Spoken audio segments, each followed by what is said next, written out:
Hi, hello people from ALAB, hello Brazil, hello South Africa, good morning. Good morning, Amiena. How Morning, are you? morning. I'm great. Happy to be here and chatting to you. Oh, that's so nice. It's such an honor for me to be here.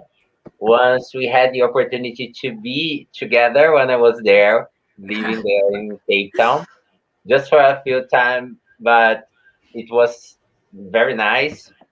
And now, well, we're here for this interview. That's such a pleasure for us. And thank you once again for your availability, for being so kind with us. Ah. And let's start. And well, if you want to tell us to say something before, then Well, I yeah, with your presentation. yes, no, I just wanted to say hi to everybody watching, and that I hope that we have a stimulating conversation that's going to help, just make us understand our world a little bit more. And I just want to thank you, Juno. I remember you coming to Cape Town, South Africa. It was wonderful having you there. I can't wait to come back to Brazil. I miss Rio. Yeah, yeah, we couldn't meet when you were here, and then I think we are waiting for you there, for you here once again. So, I'm gonna start with your presentation, wearing like this very nice, like this T-shirt from South Africa, and the Springbok T-shirt Yeah. in the honor of you. So, I'm gonna introduce to you that has a stunning work. Dr. Amiena Peck is a fellow at the CMDR, that is the Center for Multilingual and Diversity Research, and a senior lecturer in the Linguistics Department at the University of Western Cape, the UWC. Her PhD focused on the post-apartheid living and the reimagining of diversity in Cape Town, South Africa. She has successfully supervised a number of master's and PhD students and has coordinated the first year program of the past 5 years. She specialized in linguistic landscape studies and has contributed extensively to the growth of this field, as well as the subfield of virtual linguistic landscapes. She has co-authored an edited collection of cutting-edge linguistic landscape research entitled "Making Sense of People in Place in Linguistic Landscapes." Bloomsbury Press, 2018, right? Yeah. Moreover, she has co-authored a special issue in sociolinguistic studies entitled "Visceral Landscapes," that are both topics that we're going to chat about. This issue serves as an unabashed collection of linguistic landscape research, which highlights the importance of somatic and affecting linguistic landscape research. Dr. Peck is an associated editor of CMDR's Multilingual Margin Journal and the International Linguistic Landscape Journal. She also sits on the editorial board of the Internal Journal of Gender and Language, and is a member of the South African Multimodality in Education. Amina, and also I have my number of multilingual margins here. Oh, yay. Awesome. I knew when I was there. That's so nice to read it. Great, great. So let's start with I have I'm following the phone here to remember the questions. And so, Amina, once again, thank you for Welcome. being so kind. Let's start the chat. So the first question we thought about was uh, contemporary process of communication. They ask for new ways to understand linguistic phenomena in our daily life.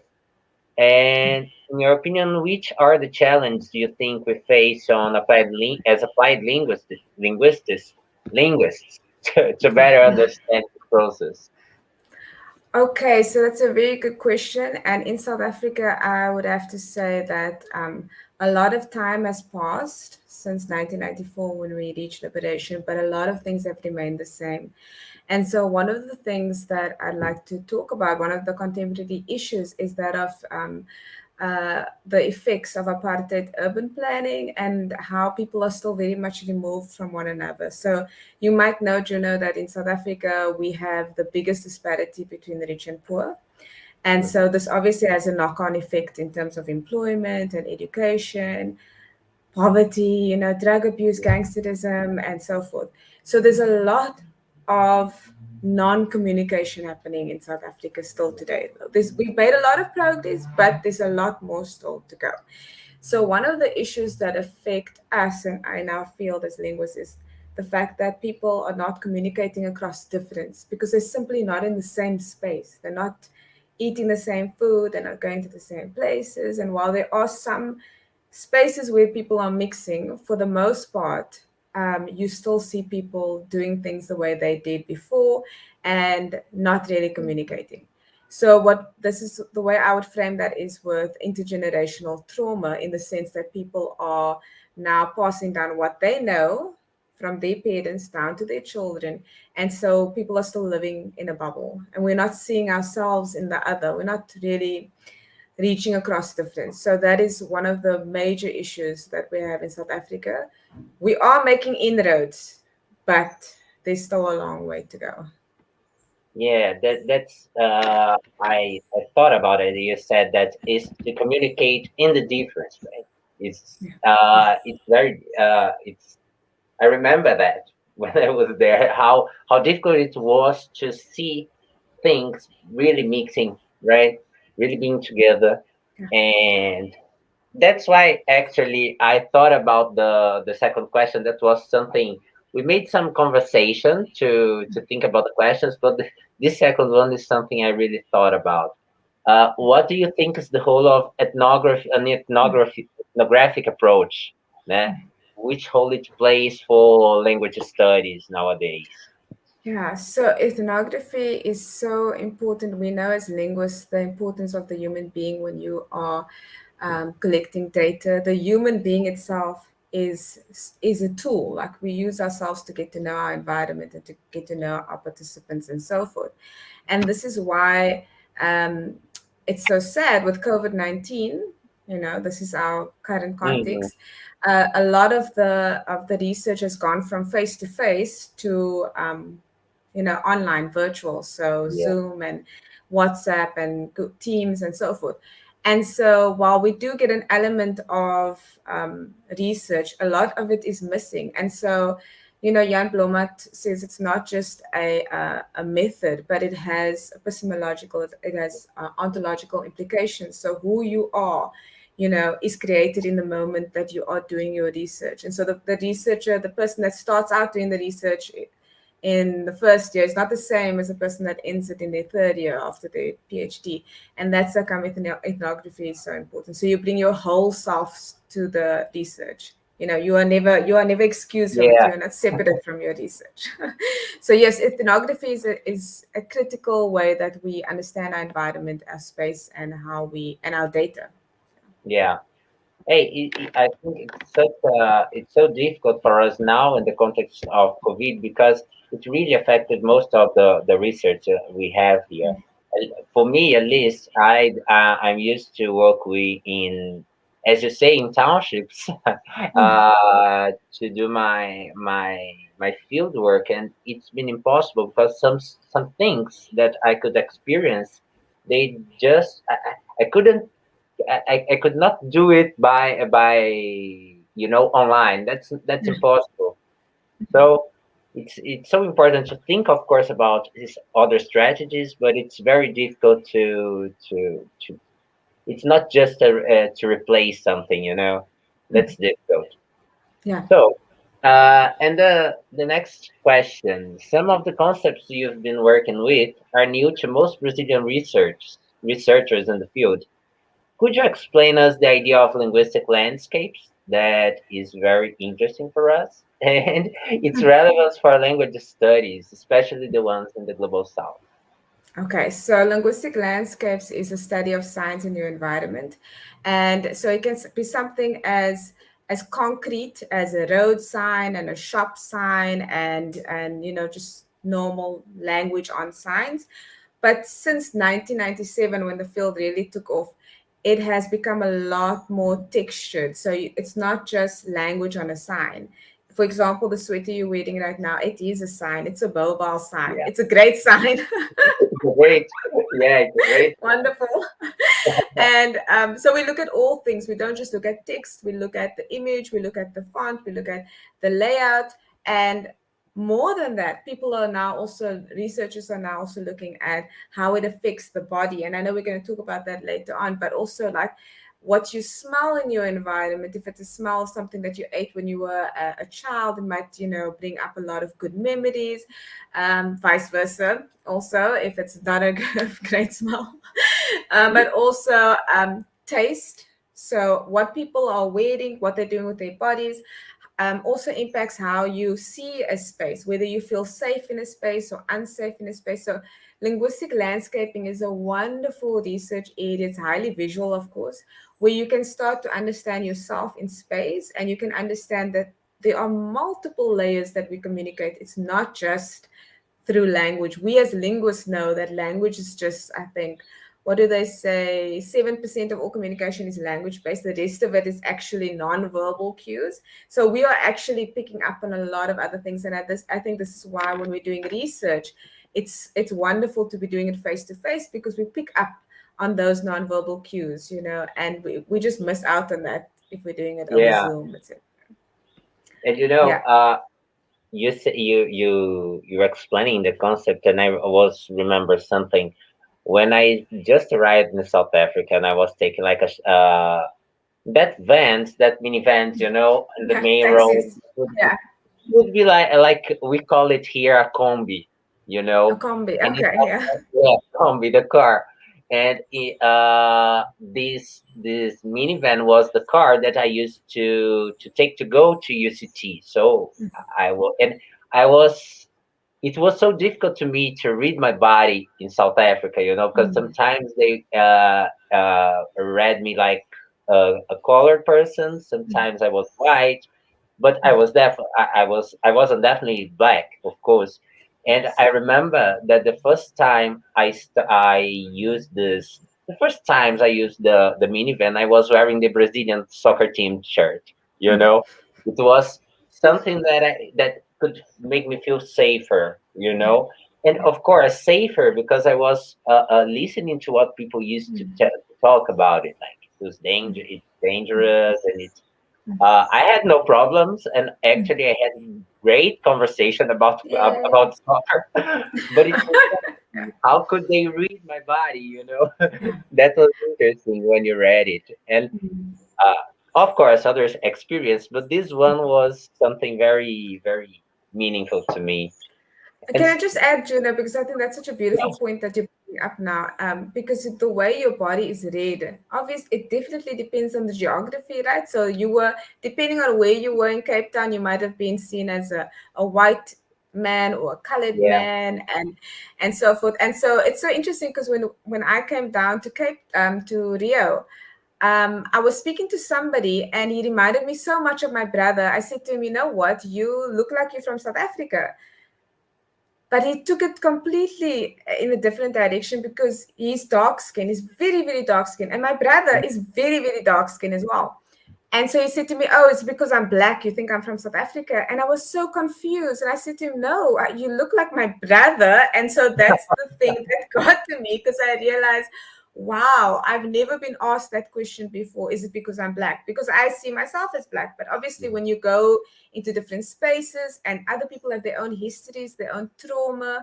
And so we have to be very sensitive because here you're engaging and you think you're saying something that's really just conversational and definitely can be read in a different way. And so that's why bodyscapes and skinscapes, which we'll discuss later, became so important to me also because I wanted to know how people are authoring their body and how it's being read in space. So it's a very nuanced topic. It's a very nuanced issue, I yeah, would say. it's very interesting. And Amina, in recent works, you have authored call attention for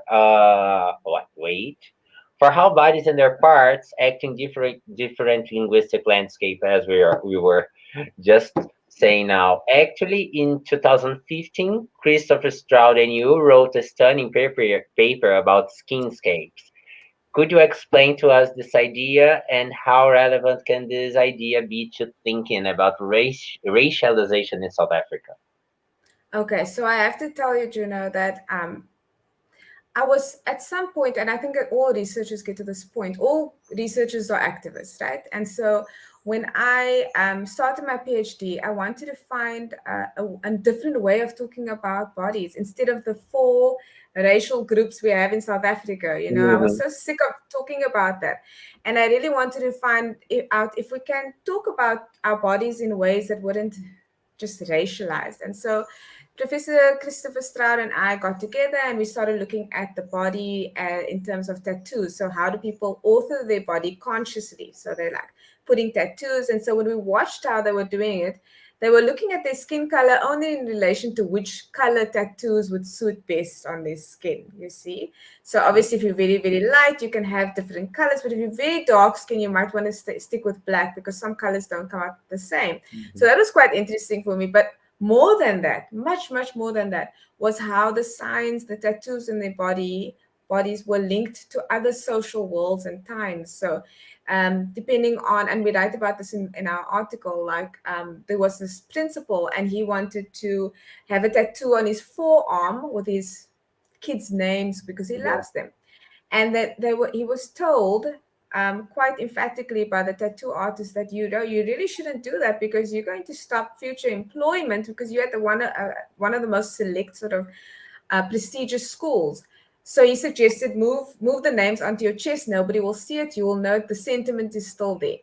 And so what that showed us is that his unmarked forearm, his white forearm, was actually a marker of social status and um, of of where he was in space and how he related to other people. So the body is fragmented, but it's also multi-layered. And work that I've done with Quentin Williams on Yeah. tattoos is very interesting. So um, we looked at colored gang tattoos and how when it's on a white body, the singer of the Antwoord, it had so much purchase and he could get away with so much and was seen as cool. But if you're a colored male with the same tattoos in Cape Town, you wouldn't be able to get a job because people would think you're a Wow. gangster, they'd be scared of you. So we spoke about the carnality, the fact that some signs hold so much more meaning depending on the type of body that you have. So definitely with skinscapes, I hope that it will move our field forward in terms of looking at other ways that we can understand how the body is read and authored and how science change over time. So yeah, that's what we did with skinscapes. Yeah. And I was thinking that if you I'm quite sure you made your field work in observatory there in Yes. Cape Town, right? In a Yeah. studio. And also, probably if you change the place, you have different experience. And but some signs, and for example, I read an example in your paper about the tattoo in the face Yeah. that a young boy wanted to do to Yes. make in his face, and it was very the how different things connect to understand the sign and how he will be read as soon as he leaves the Yeah. studio, right?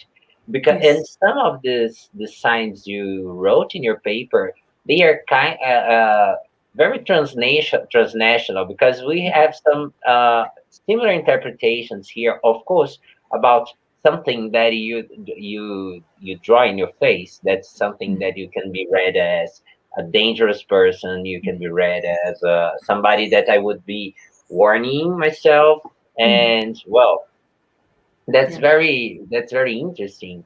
And Mm. well, I'm going to read the next question.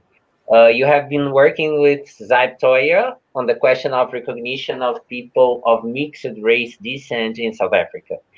In Brazil, the discourse of mestiçagem, that is the mixing between the different kind of the different people here, have worked to delegitimize Black identities. The rationale would be that everyone is mixed in Brazil.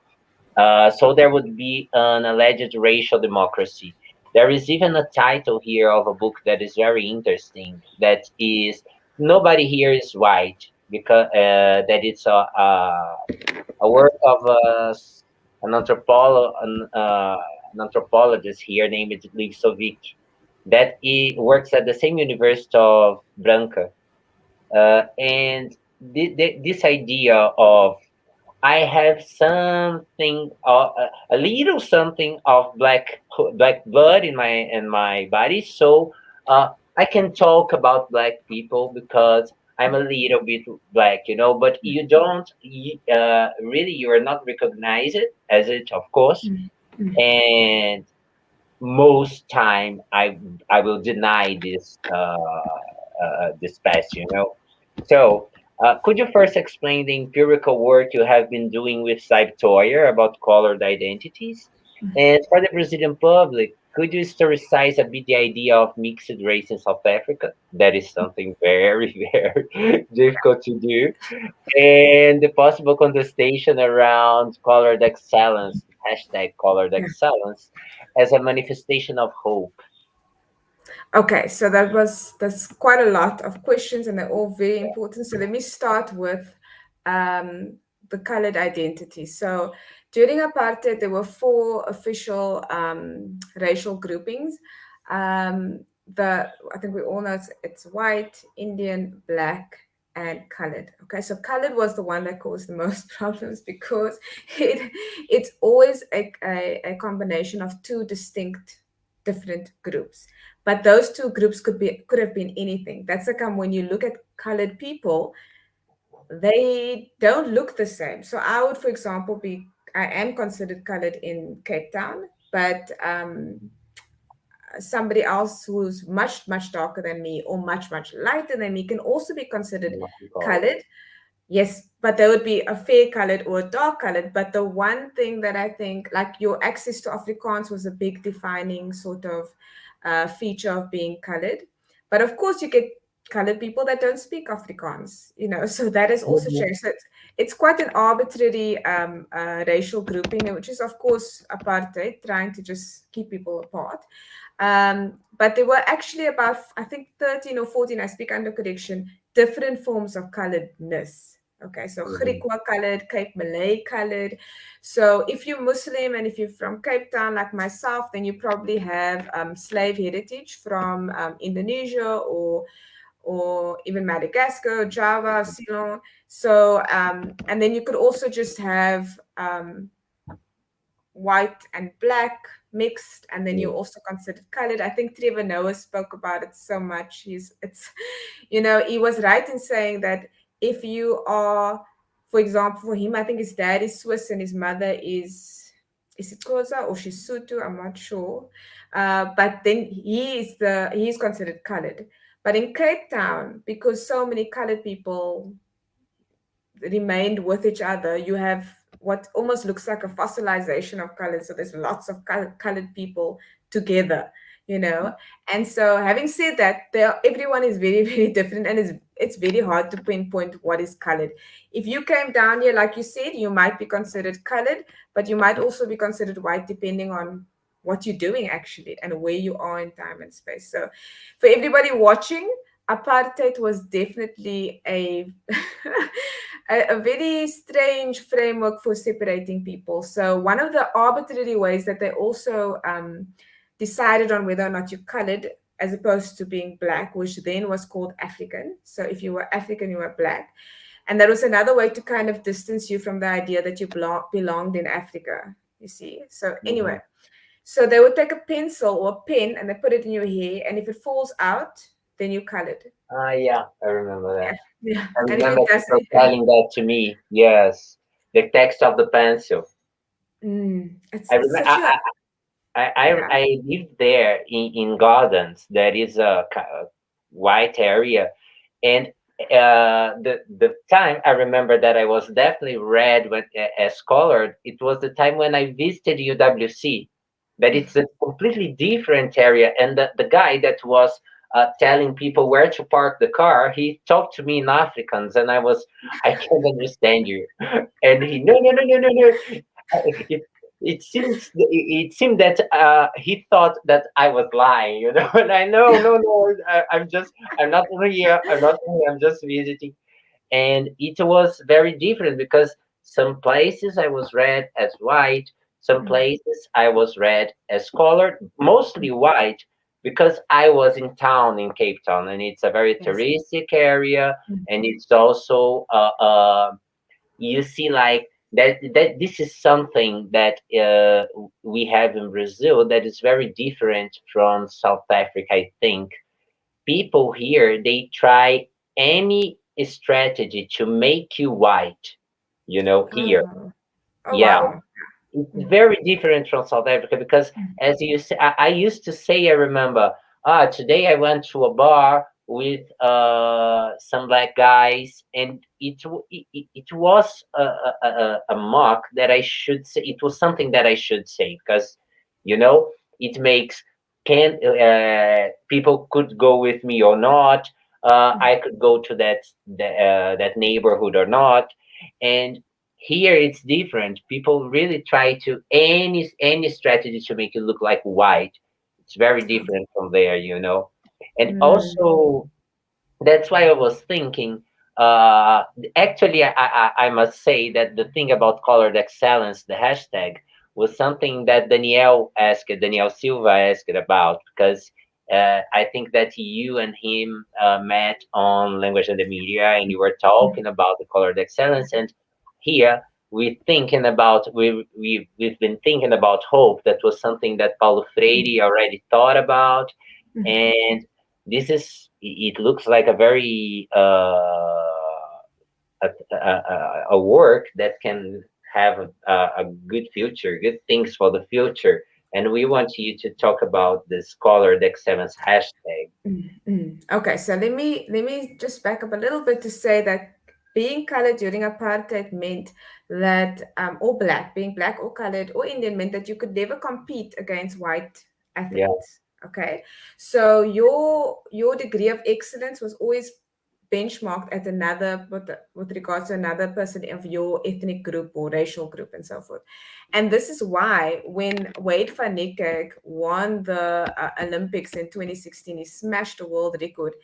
It was amazing because this was him on an international stage, right? So when we talk about hashtag colored excellence, what we were talking about for the first time was actually excellence in a sporting event, but Mm. he happens to be mixed race. So this causes I think it was people were malfunctioning in the sense that they didn't know how to actually understand it, Yeah. because before you couldn't be better than a white person in South Africa in any sport, because that was obviously illegal. And so that was one way that they could make sure that people stayed oppressed. Of course, we know that. So the hashtag colored excellence, a lot of people rallied around it because it gave them hope that you can be colored, mixed race, and still be excellent at what you do and still succeed. And that was huge for a lot of people, and a lot of people needed that, and it was a sign of hope.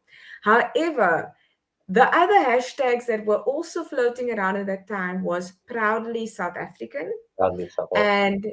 and black excellence. And that's really where we saw a lot of friction, because people were saying, why are you even saying you're colored? You're just black, man. Just say you're black, so that Mhm. we can all just be like supportive and rally around that. And so the question then really became, who was Wade van Niekerk to everybody? And the answer was that it was quite nuanced, and everybody, like different people, wanted different parts of him. I think him himself, he's never spoken about identity. He's never said, I'm a colored guy or whatever. And I think he's just happy to compete for his country. And I think that's beautiful. I think what happened with that hashtag colored excellence, it showed that there were so many people that are still grappling with who they are and what their identity is.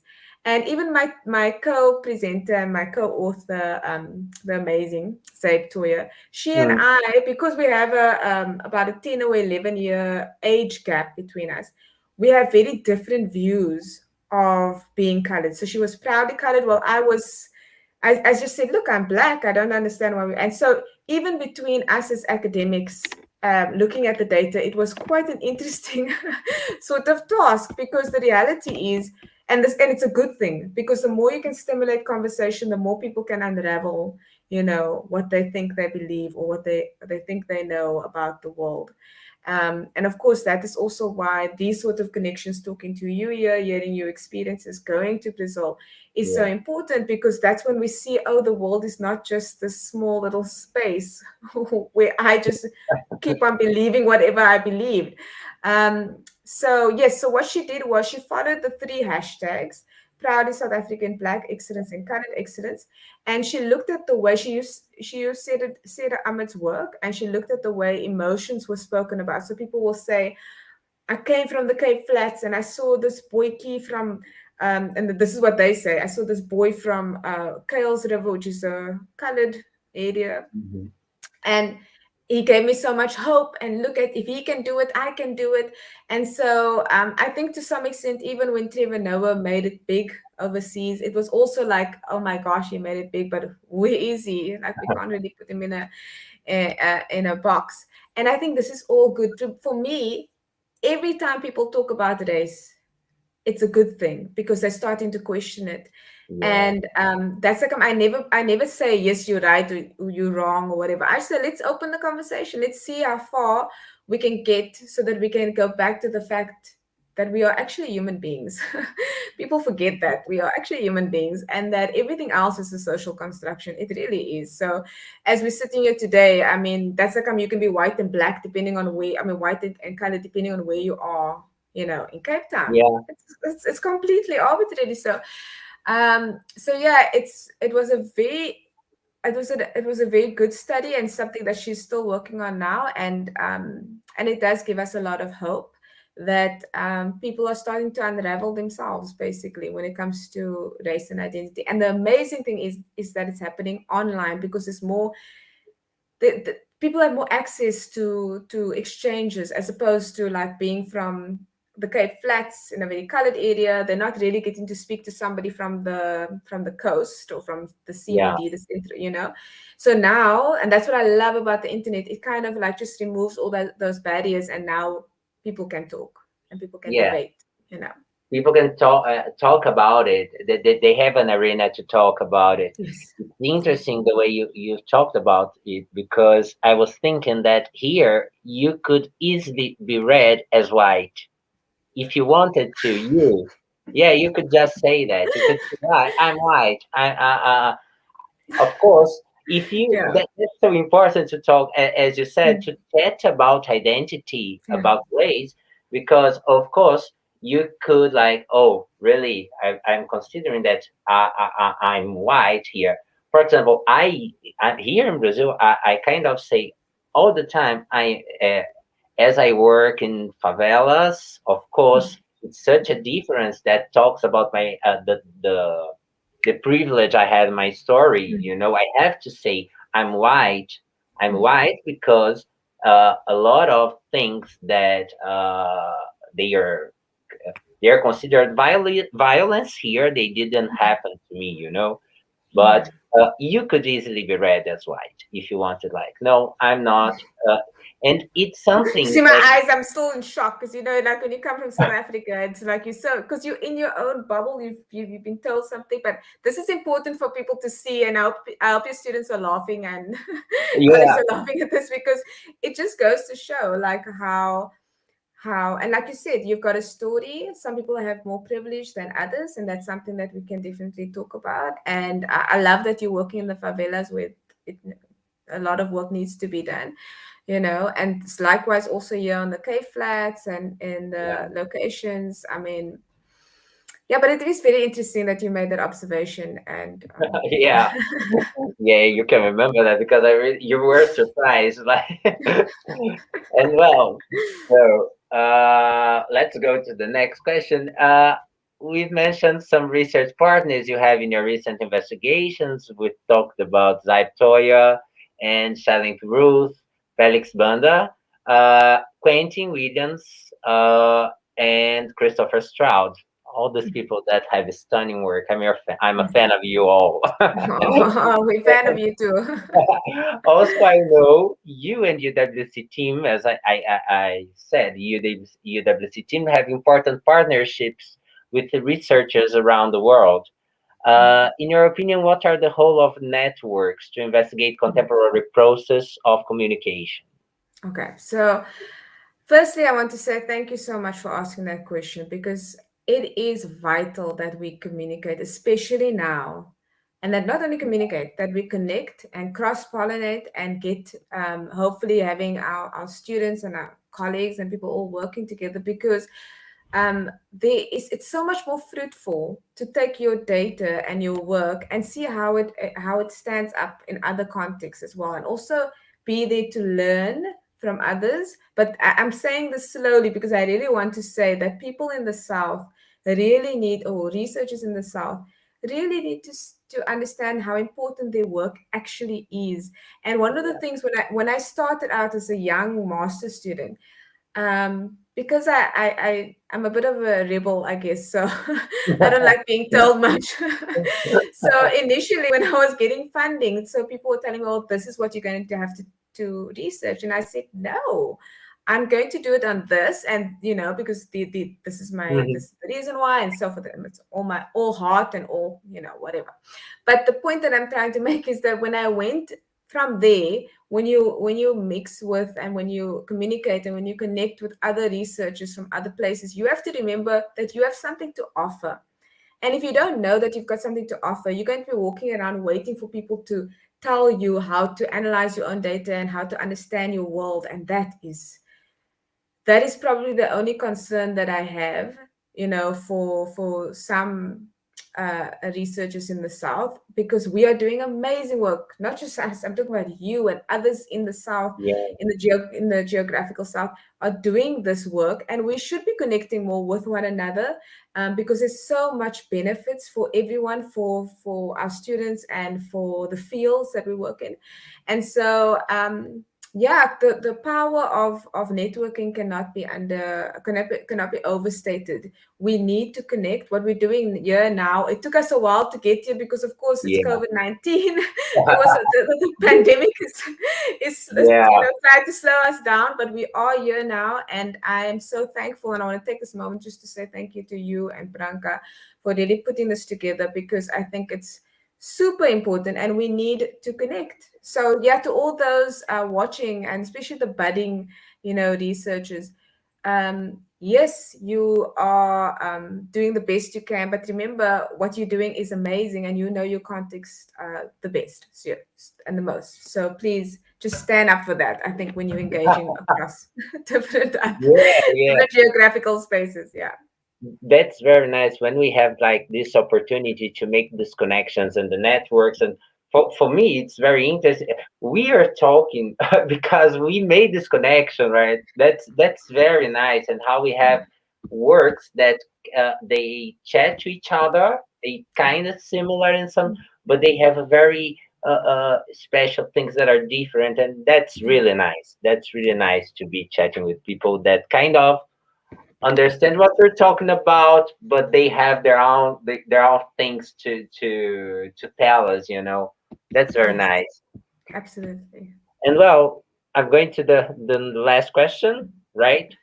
And talk about how do you think linguistic landscape can contribute to an understanding of the recent looting in two South African provinces, KwaZulu-Natal and Gauteng? Yeah, so that was very sad, when we saw the looting in those two provinces. I don't it hit the world, like it made world news, but it was quite shocking and saddening for South Africans as well. Mhm. So the footage of the looting, it spread like wildfire on social media and mobile phones.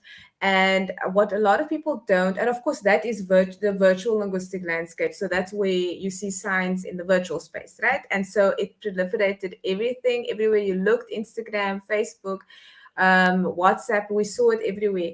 But what it also called for, and what maybe was not so visible in mainstream media, was that a lot of South Africans were showing support for those provinces, and they did it through sending aid and through hashtags, and also through moments of silence, which people did on their own personal accounts.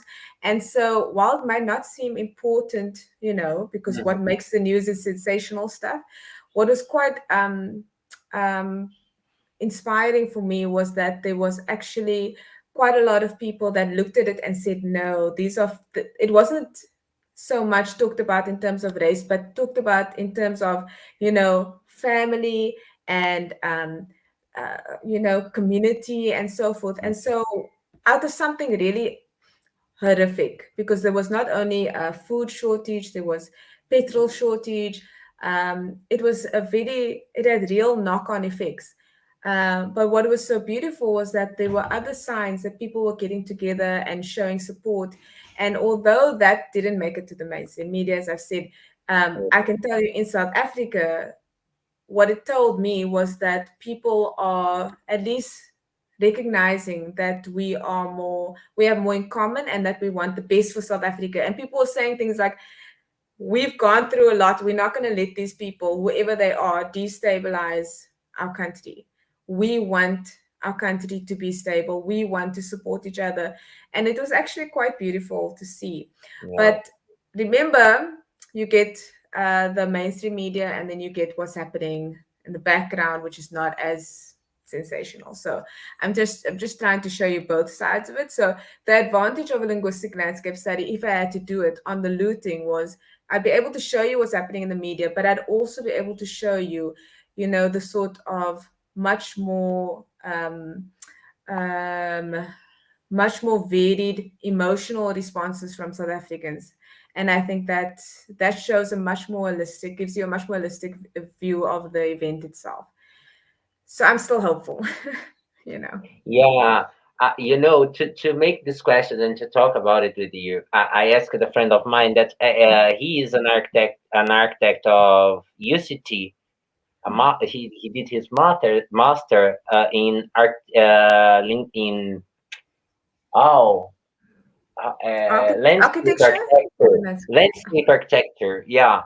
okay. And his name is Michael Brown, and I've asked him, look, how can I understand this happening in South Africa? Because, of course, I had the SABC version of the fact, the mass media, and I want to know what's happening, what's really happening, not this narrative.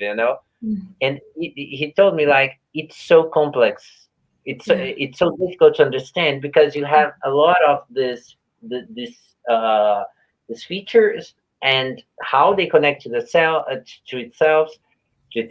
And something that he told me, that a lot of people, they had this experience of belonging to a group, and the Mm. community feelings that you were talking about. And it was something that, for me here, reading about it, they didn't say. Yeah.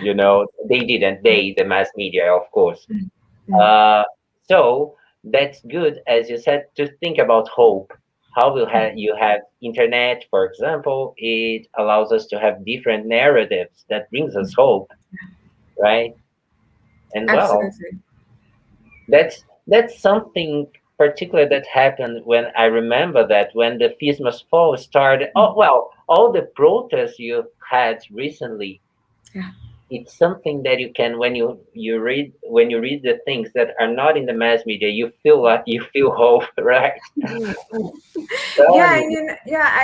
you see, when I think about the work that my students have done, for example, with Fees Must Fall, they've provided such a nuanced look at this at the phenomenon of all those protests. And so this is why linguistic landscaping is so important, because it does offer you a different viewpoint, a different vantage point, instead of just what's out there, you see. And that's why for me hashtags are so important. Like, look at it, look at the emotions that swirl around there, look at the frequency of those things, because at the end of the day, people are living online. They really are living Yeah. online. And now with COVID-19 and lockdowns, people are even more so living online. So Yeah. we cannot underestimate the power of what we are watching and seeing, and also creating online. And so I think you and I know that, don't trust the TV too much, Yeah, mainstream yeah. media too much. Don't trust me, not me, not too much. Oh yeah, Yeah. you're right.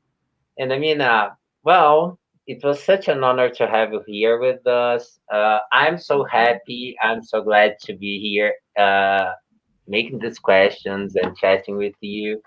I'm missing so much my time here, my Oh, time there in Cape Town. Also, I have to practice my English, as I told you. I have to go back to practice my English, but it's more like, oh, how I want to be there. The first time I leave it, the first place I lived in South Africa, it was in the District 6.